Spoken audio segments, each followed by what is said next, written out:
명백한 거는 절차적 요건에서 아까 말씀드린 대로 전시사변 일에 준하는 사태가 있다고 도저히 볼 수 없는 그때 우리 상황이었거든요. 물론 더불어민주당에서 여러 가지 뭐 최재해 감사원장 탄핵 이런 걸 했지만 그것도 역시 헌법이나 법에 따른 절차 아니겠습니까? 이걸 가지고 그 전시사변이라 그런다면 이게 우리나라 항상 비상계엄을 선언해야 되겠죠. 내란죄에서 구성요건에 폭동이 들어갑니다. 그리고 내란의 목적이 있어야 되고요. 근데 내란의 목적에 대해서는 이제 서로 설이 갈릴 수 있겠더라고요. 그렇지만 그 폭동이라는 문제, 이거는 제가 볼 때는 적어도 한 기초자치단체 정도의 넓이, 그러니까 뭐 관악구라든가 뭐 영등포구라든가 이 전체에서 벌어진 소요 사태, 그걸로 인해서 경찰력이 도저히 막지 못하는 정도가 폭동이다.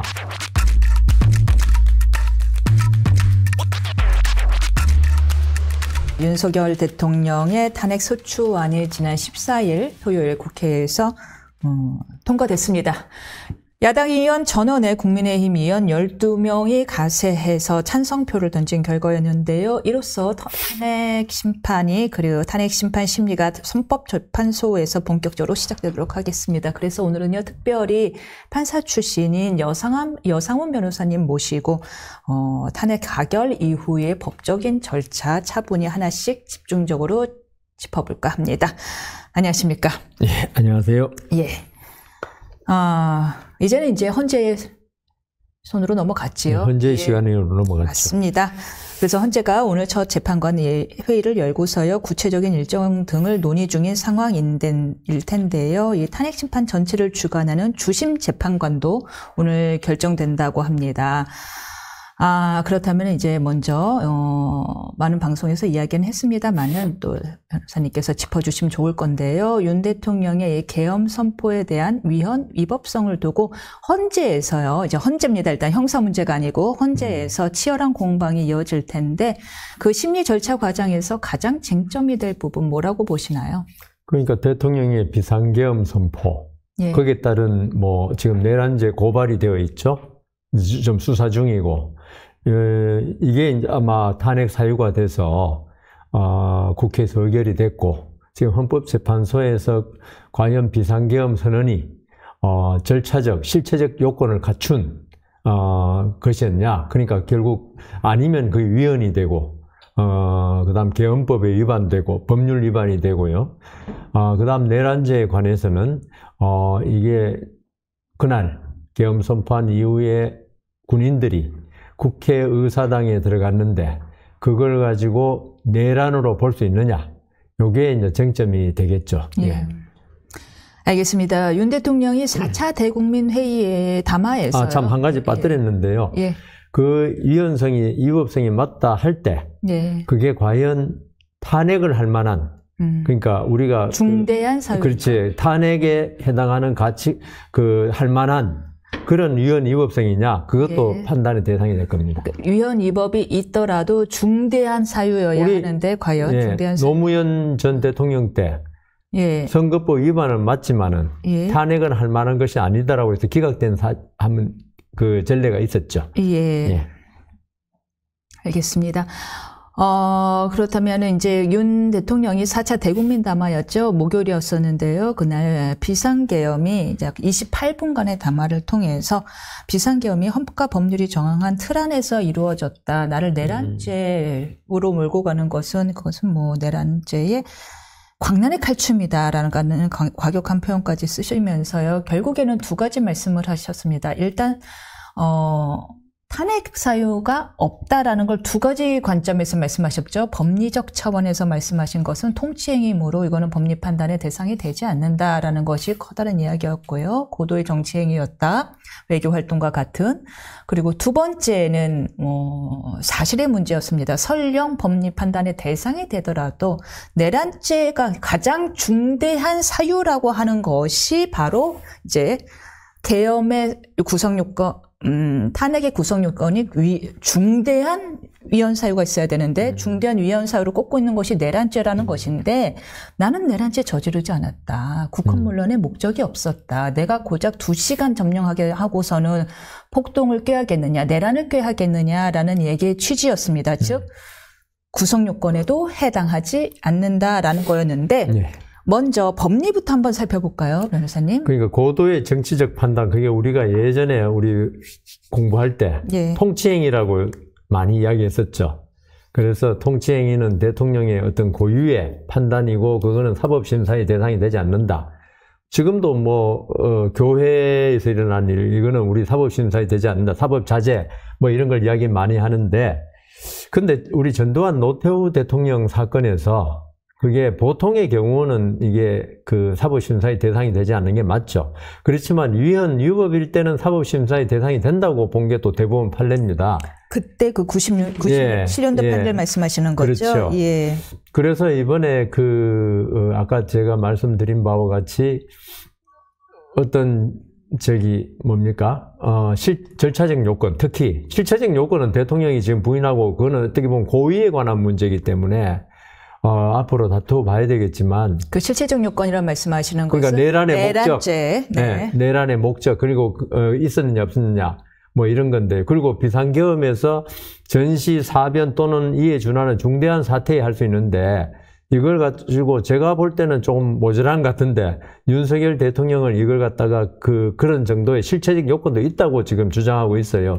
근데 그거는 조금, 좀 무리한 주장 같고, 명백한 거는 절차적 요건에서 아까 말씀드린 대로 그 전시, 사변 또는 이에 준하는 중대한 사태, 이거는 저도 그날, 자다가 딸 전화를 받고, 절치면 장난치지 마라 그랬거든요. 장난치지 마라. 예, 그 정도로 우리가 전시, 사변, 일에 준하는 사태가 있다고 도저히 볼 수 없는 그때 우리 상황이었거든요. 물론 더불어민주당에서 여러 가지 체제 감사원장 탄핵 이런 걸 했지만 그것도 역시 헌법이나 법에 따른 절차 아니겠습니까?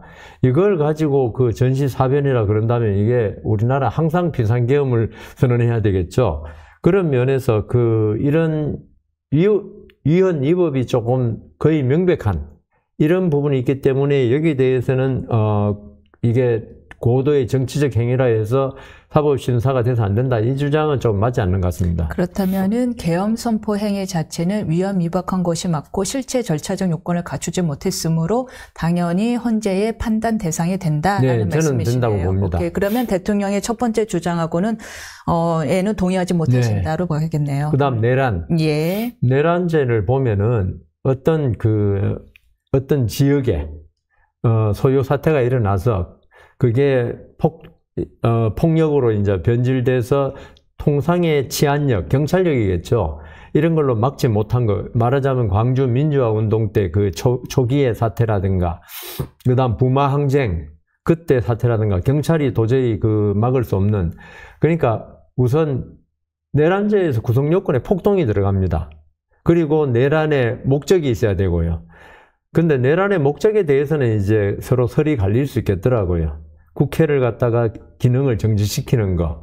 이걸 갖다가 이제 내란의 목적, 그냥 국가 기능을 정지시키는 거 아닙니까? 그러니까 국도의 구성 요건은 국도의 참절 또는 국헌 문란이라고. 네, 국헌 문란에 들어가겠죠. 예.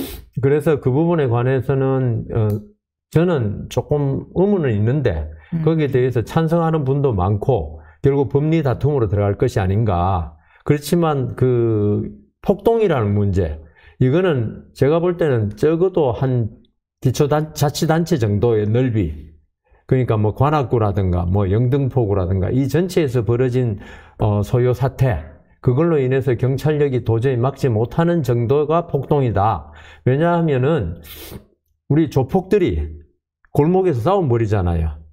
폭력이 난무하고 흉기가 난무하죠. 그래도 우리는 우리 내란죄의 폭동이라고는 하지 않지 않습니까? 그건 폭력 행위가 있었다는 거지. 우리가 검찰이나 경찰 수사할 때도 그걸 폭동이라고 안 그럽니다. 그래서, 이번에 국회, 여의도, 그것도 내에서 국회라는 특정 장소에서, 군인들이, 유리창을 깨고, 그 다음 국회의원들이 출입을 갖다가 무력으로, 저지하고, 이걸 폭동으로 볼 수 있냐? 폭력은 맞아요. 내가 볼 때는. 근데 폭력은 맞다. 폭력은 맞죠. 그래서 폭력과 폭동의 차이는 그러면은 어떤 지역의 문제다. 지역 문제. 그다음 치안력으로, 통상의 치안력으로 이걸 갖다 제재할 수 없는 걸 갖다가 이야기하는 거죠. 폭동이라 그러면. 그리고 저는 기본적으로 이게 이제 조금 차원이 다른 문제인데, 이 대통령을 탄핵하는 문제 아닙니까? 그러면 이 내란죄 가지고 사실 제일 큰 이슈로 지금 삼고 있지 않습니까? 내란죄가. 거기에서 폭동이라 그러면 탄핵에 관계되는 폭동이라면 이걸 통상의 폭력 이런 걸로 봐서는 있죠. 이게 탄핵하고 하기에는 너무 맞지 않죠. 그 수준이. 우리가 법률을 하시니까 아시지만 강간죄에서 폭력, 최고의 폭력이라 보죠. 그 다음은 보통의 우리 그냥 폭행죄 폭력. 이거는 차이가 크다고요. 폭행죄에서는 큰 소리 고함만 질러도 폭행이라 그러고. 최광이죠. 예. 그 다음 강간죄에서 폭력은 아주 상대의 의사를 완전히 제압해서 그런 식으로 이 폭력이라 해도 이게 우리가 법적으로 판단할 때는 이게 차이가 단계가 스펙트럼이 넓거든요. 그래서 저는 이 폭동에 있어서는 아주 최고의 어떤 최협의의 경위님이 그렇죠. 그건 당연하죠. 예. 그건 왜냐하면은 대통령을 갖다가 소추할 수 있는 두 가지 죄, 외환, 내란죄 아닙니까? 예. 외환은 뭡니까? 외부의 군사력을 끌어들여가지고 정부를 전복시켜 자기의 정부 전복의 목적을 달성시키는 거 아닙니까? 이걸 이번 내란죄에서 윤석열 대통령이 국회에다가 군인을 투입한 거, 이걸 가지고 그 정도 외환죄하고 비견하는 그걸로 볼 수 있을지 저는 도저히 그거는 동의할 수 없고요. 그 다음 마지막에 국회 해제 요구 동의했다는 거, 이거는 왜 중요하냐면 우리가 재판할 때 합의, 그 다음 반성, 예. 이런 걸 양형에 있어서 중요시하지 않습니까? 예. 그러니까 만일 윤석열 대통령의 계엄 해제 요구에 대해서 언제까지 해제하라는 규정은 없잖아요. 예. 대통령이 해제해야 된다고 돼 있지. 일주일 내에 할지. 근데 윤석열 대통령 3시간인가요? 2시간. 예. 즉시 해제했다고요. 그거는 헌법에 따르겠다는 의지를 보인 거거든요. 대통령이. 헌법을 무시하겠다라는 의사가 없었다. 그게 박근혜 대통령 탄핵 판결문에 나오죠. 헌법을 그렇죠. 지키지 않습니다. 수할 마음이 없어 보인다. 계엄 선포한 거는 헌법을 아까 제가 말씀드린 대로 절차, 실체적인 요건에서 무시한 게 되지만은 어떤 범죄를 저질렀다고 해서 그걸로 바로 엄한 처벌을 한 거 아니잖아요. 거기에 대해서 어떤 식의 태도를 보이느냐, 피고인이. 예. 그래서 제가 볼 때는 계엄 해제를 이렇게 헌법에 따라서, 국회 요구에 따라서 즉시 했다는 거는 어떤 대통령의 헌법 준수 의지를 보인 거기 때문에 헌법재판소에서 나중에 탄핵 결정할 때 과연 탄핵을 할 만한 행위였냐, 이거 할 때 분명히 고려된다고 봅니다. 그러면 잠깐 정리하자면은 변호사님은 위헌하고 위법한 계엄이었기 때문에 위헌하고 위법한 계엄이었다면은 오히려 헌재가 탄핵을 가결할 가능성은 없겠네요. 네. 그러나 형사적으로 이제 형사법 문제입니다. 형사적으로 이제 내란죄로 지금 고소가 됐고 조사가 진행 중인데 내란 수괴죄로 요거는 잘 모르겠다. 무죄가 나올 가능성이 있다라는 말씀인데, 근데 구체적으로 좀 들어가 보면 다소 다른 분들과 이견이 있는 게, 다른 분들은 일단 제가 볼 때는 조금 더 다수가 내란죄에 해당된다이고요. 내란죄에 해당 안 된다라고 강경하게 주장하시는 분들도 그 이유는 목적에서부터 아니다라고 보거든요. 국헌 문란의 목적이 아니었다. 그 이유는 다양합니다. 첫 번째는 현직 대통령이 계엄령을 발의한 게 어떻게 국헌문란이냐. 다른 사람들은 그때 현직 대통령이 아니지 않았느냐. 네. 따라서 현직 대통령이 아니었기 때문에 국도의 참조의 국헌문란 목적이 없었다라는 이유도 있었고, 혹은 윤 대통령이 말한 걸 그대로 인용을 해서 겨우 그 정도의 인원으로 국헌문란의 목적이었느냐라는 얘기도 있는데, 변호사님은 특이하게도 요 앞에 두 분보다도 오히려 폭동에 해당한 데 가능성이 더 많다 쪽이시네요. 네. 그걸 저는 사실 어제도 무슨 모임이 있어서 전직 법원장 출신하고 저 대학 동기입니다만은 이야기를 나눴어요. 그분도 역시 폭동은 아니다. 그렇습니까? 그러니까 지금 제가 언론이나. 근데 죄송합니다만 군대가 오늘 보니까 1,500명이 동원됐다라고 나오던데, 1,500명이 동원되면은 죄송합니다만은 제가 군대를 안 가서 경찰 이번 계엄에 네. 군인 1,500명 동원 확인인데 여의도 점령 못 하나요? 아니 점령 행위가 아예 시도 자체가 없었잖아요. 1,500명이 동원될 수, 한 사단이 동원될 수 있는데 우리가 예. 현장에서 국회에서 본 거는 한 300명 정도? 300명이라고 지금 나와 있죠. 국회는 300명이긴 한데 뭐 선관위에도 갔고 뭐 누구 개인에도 그러니까요. 가고 뭐 하긴 했습니다만은 예. 그게 일부러 뒤늦게 출동한 것일 수도 있지 않겠습니까? 저 선관위 간 거는 이야기하잖아요. 부정선거 증거를 잡기 위해서 갔다고. 그러니까 선관위의 기능을 정지시키는 게 아니고 부정선거 그 증거를 잡기 위해서 갔다. 오로지 지금 제가 볼 때는 국회만이 어떤 국회의 기능을 뭐 잡아들이라 뭐 했다고 그런다면 그것도 앞으로 이제 증거 조사를 통해서 밝혀져야겠지만 그걸 맞다 할 때 국회만에 300명 정도 갔다. 그리고 그날 TV로 제가 다 봤거든요. 예. 그걸 폭동이라고 본다는 거는 정말 좀 무리한 게 아닌가. 그렇습니까? 예. 그리고 지금은 나라 전체가 언론이나 보수 진보 언론 할 거 없이 그리고 많은 법조인들이 이걸 가지고 그냥 어떤 부하내동이라 그러나요? 어떤 지금 분위기에서는 이걸 폭동이라 그러고 위헌이라 그래야만 뭐 좀 의식 있는 법조인, 언론인 그런 느낌이 들 정도로 차분하지 못하고 그러고요. 제가 지금 뭐 안 그래도 그 말씀 잘 하셨는데 이 탄핵이라 그러면 아주 중대한 문제입니다. 국민이 뽑은 뭐 0.7% 차이 됐건 어쨌건 그런 대통령을 탄핵시키는데 이렇게 탄핵 절차를 국회에서 그 어떤 사실 조사도 전혀 하지 않고 뭐 청문 절차도 취하지 않고 바로 탄핵으로 간 거 있죠. 이거는 우리 그 어떤 민주국가, 법치국가에서는 맞지 않다. 전 그리고 있죠. 지금 야권에서 어떤 민중의 힘으로 이걸 가지고 탄핵을 현재까지도 통과시키려고 하는 박근혜 때 한번 봤잖아. 그렇게 하려는 게 있는데 저는 미국은 탄핵이 하원에서 통과되고 상원에서 결정되잖아요. 순전히 정치적으로 결정됨에도 미국 사람들 아무도 저번에 도널드 트럼프 대통령 할 때 아무도 시위하거나 그런 적이 없었어요. 그거는 아니 자기들이 법적인 절차로 탄핵 의결 그다음 헌법재판소 탄핵을 법적인 절차로 가져가겠다 했으면 법적인 그 어떤 처리 과정을 지켜봐야지 이걸 민중의 힘으로 저는 심지어 이건 인민재판 아니냐 우리 민중이 이렇게 시끄러우니까 그리고 다수의 뜻으로 이렇게 하니까 탄핵 헌법재판관들이 내심으로 어떻게 마음 먹든 그건 헌법 탄핵 결정 인용 결정해라 이런 취지로 보여서 저는 이게 우리나라가 지금 뭐 이번에 계엄 선포가 비민주적이고 몇십 년 전으로 돌아갔다고 그러는데 아직도 시민의 의식은 어떤 법치보다는 어떤 뭐 좋은 말로 하면 직접민주주의, 나쁜 말로 하면 우중, 그러니까 우민민주주의가 지금 판치고 있다고 봅니다.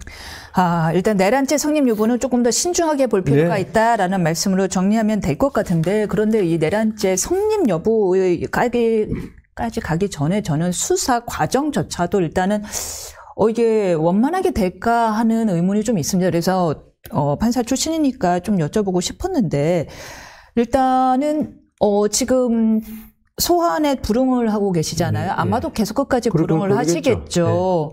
그러면 체포영장이 나올 텐데 그 체포영장도 아마 제대로 집행이 안 되겠죠. 안 될 겁니다. 그렇죠? 저도 그렇게 생각합니다. 예, 안 될 겁니다. 경호처가 몸으로 막을 대고 그걸 하지 못할 거예요. 그런데 지금 거의 주노동 공범으로 지금 수사를 받고 있는 김용현 전 국방부 장관은 진술거부권 행사하고 있단 말이에요.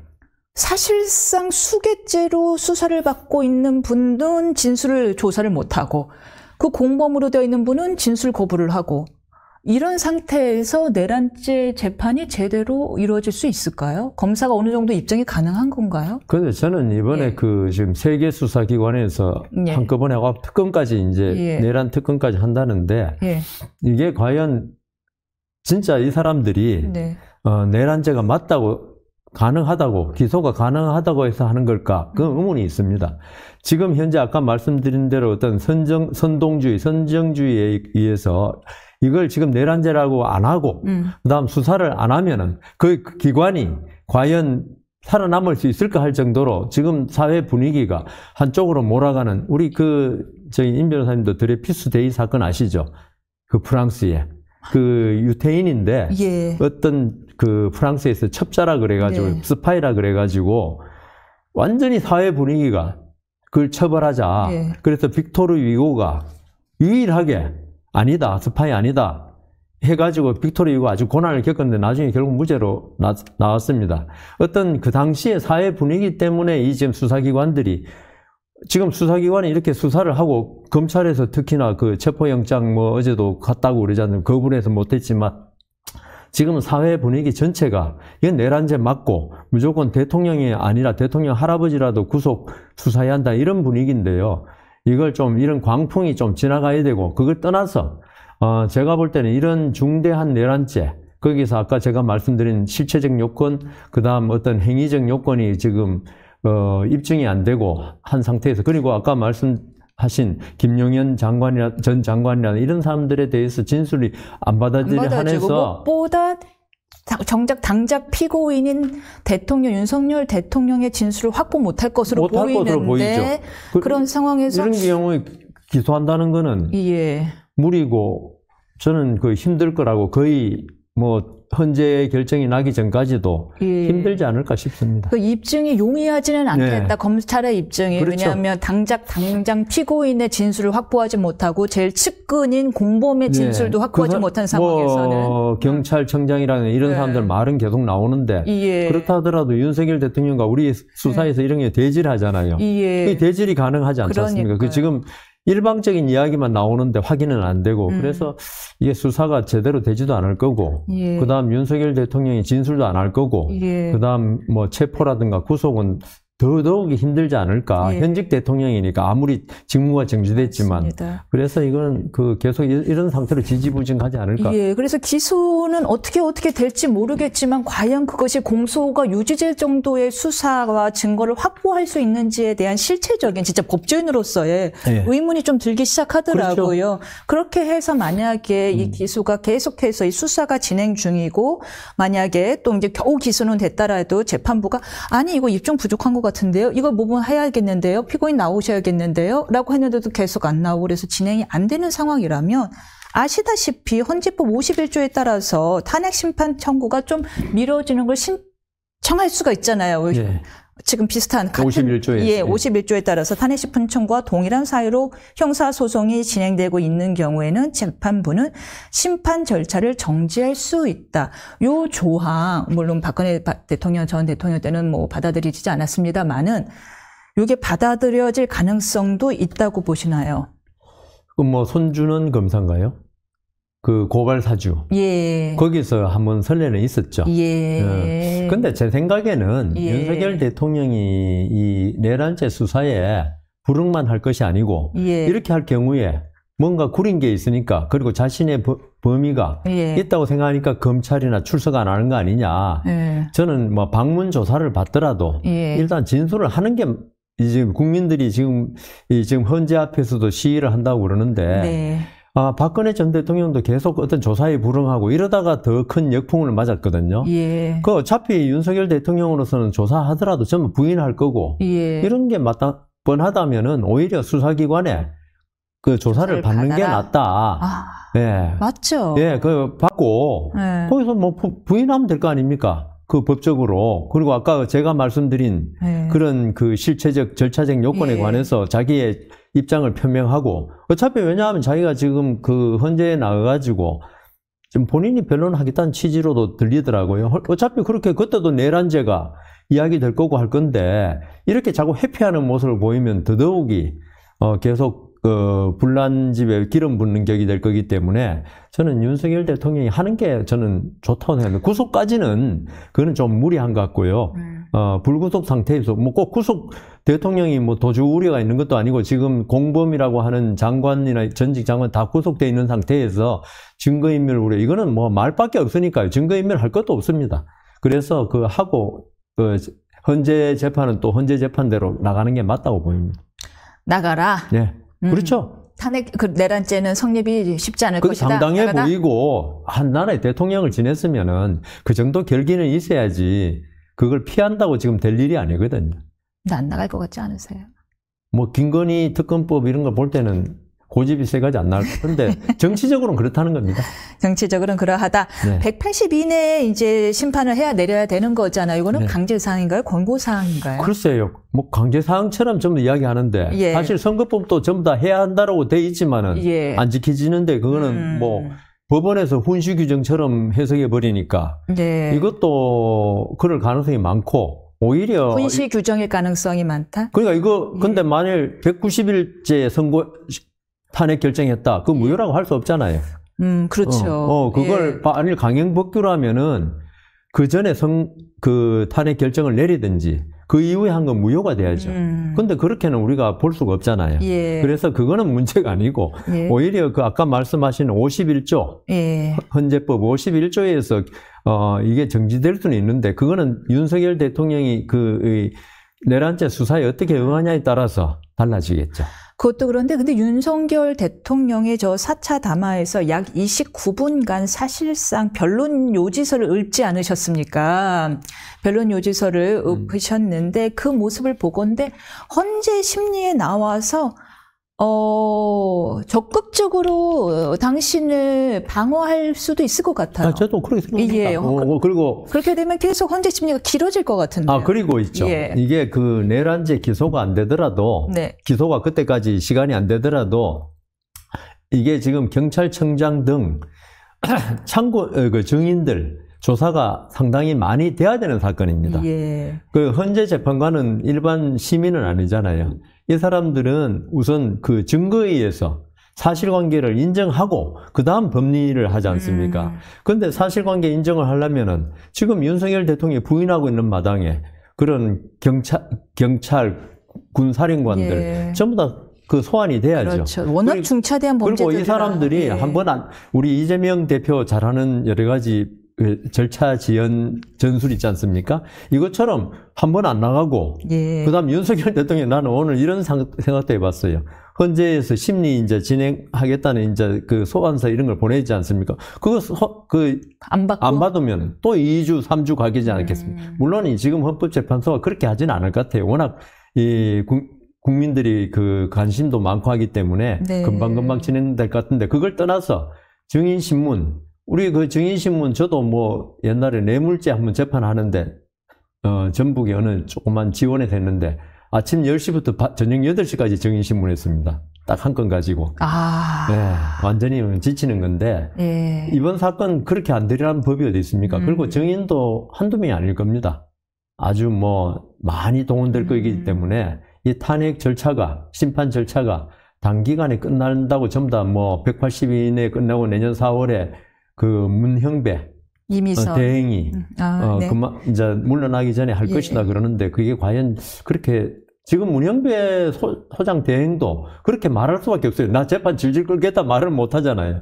지금 맞아요. 그것도 사실 다른 이슈인데 그것도 또 하나 이슈입니다. 사실 좀 문영배 재판관님이랑 이미선 재판관님이 4월 대통령 몫인데 4월 18일에 임기가 네. 끝나서 과연 만일 끝난 후까지 진행이 된다면 이분들은 누가 임명할 것이냐. 요것도 이제 또 다른 이슈 중 하나인데 그거는 이제 제가 시간 관계상 질문을 생략하고 그렇다면은 이렇게 말씀하신 대로 헌재 심리가 계속 길어질 가능성이 있다면은 이재명 재판의 그 선고법 위반도 1월 15일에 판결이 나왔기 때문에 1차 선고가 나왔기 때문에 뭐 633 11월 15일. 죄송합니다. 11월 15일. 11월 15일이 나왔기 때문에 633 원칙에 따르면 사실 거의 비슷한 시기에 확정 판결이 나와야 되거든요. 탄핵 판결과 마찬가지, 선고와 마찬가지로요. 네. 둘 중 어느 것이 먼저 나올 것 같습니까? 글쎄, 그거는 진짜 하나님한테 물어봐야 될 것 같은데. 이재명 대표 벌써 그 지연책을 지금 벌써 많이 쓰고 있지 않습니까? 기록 접수 통지서도 안 받고. 네. 그 다음 변호사를 선임하면 변호사한테 통지서가 가니까 변호사 선임도 안 하고 돈이 없어서 안 하시는 건지 모르겠지만. 그래서 저는 누가 먼저 나올 것인가. 그거는 저는 알 수는 없는데. 우선 그 이재명 대표가 지금 계속적으로 헌법 재판을 윤석열 대통령 향해서 빨리 받으라거든요. 본인도 빨리 받는 모습을 보일 때 그 정당성이 있지. 본인은 계속 지연책, 그거는 우리 판사들을, 법조인이라면 누구나 알 수 있는 지연책이거든요. 솔직히 판사 입장에서 굉장히 짜증나시죠? 불쾌하죠. 예, 그리고 일반 시민이 그럴 때도 불쾌한데 지금 이재명 대표가 그런 식으로 하면은 판사들로서는 어떤 방법을 동원해서라도 빨리 하려고 그럴 겁니다. 또 조희대 대법원장이 지금 633 지키라고 그건 강제 규정이다라고 지금 그 이야기까지 했는 상태에서, 그리고 지금 그 대법관 임명을 고등부장은 전부 다 대법관 되기를 원하는데 그 이걸 맡은 고등부장이 좀 빨리 하지 않을까요? 와주셔서 감사합니다. 네. 말씀 잘 들었습니다.